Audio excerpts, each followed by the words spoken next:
Kahit masidhi pa rin ang panawagang mapanagot ng mga kurakot, napuna ng isang analyst na ramdam na ang pagod sa pakikibaka at inip sa resulta ng mga investigasyon.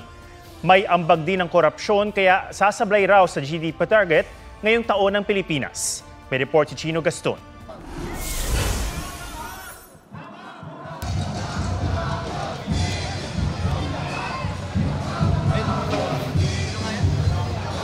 Tila revolusyon ng henerasyon ngayon ang mga protesta kontra katiwalian gaya kahapon na itinaon sa kaarawan ni Gat Andres Bonifacio, ang ama ng himagsikan.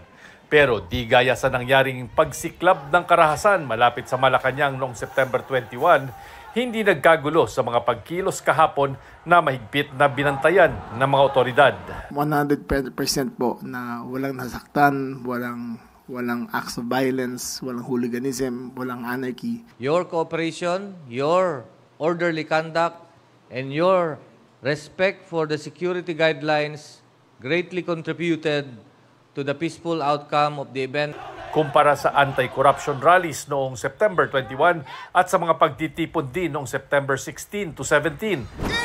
Tulong na yan! Sinabi ng DILG na hindi lalagpas sa 20,000 ang dumalo sa protesta kontra korupsyon kahapon. Sa People Power Monument po ay at its peak mga 6,000.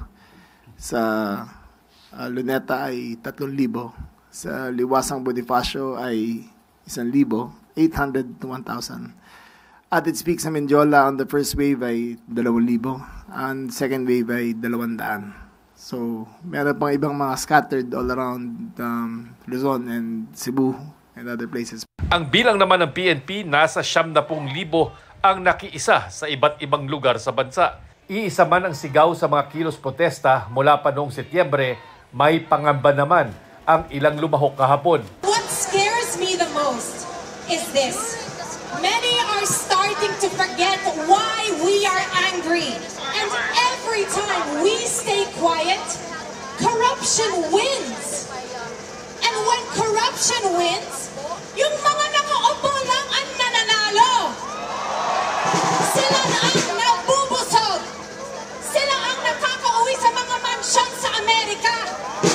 Sila ang nakakabili ng designer bags.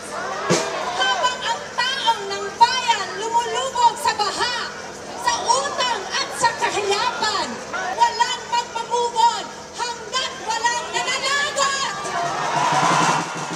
Ang basa rito ng isang analyst, baka sadyang napapagod na rin ang masa sa kakarali. Yung tinatawag na rally fatigue. Kasi nagkaroon na po tayo ng serye in a span of few months.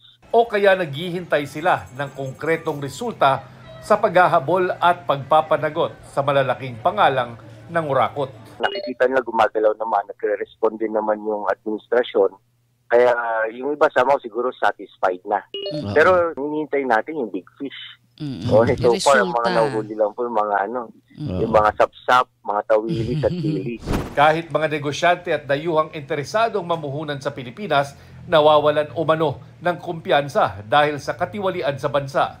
Yan ang isa sa mga dahilan kaya ayon sa Department of Economy, Planning and Development o DepDev, sablay ang pagkamit ng Pilipinas sa economic growth target ngayong taon na 5.5 to 6.5%. Chino Gaston nagbabalita para sa GMA Integrated News.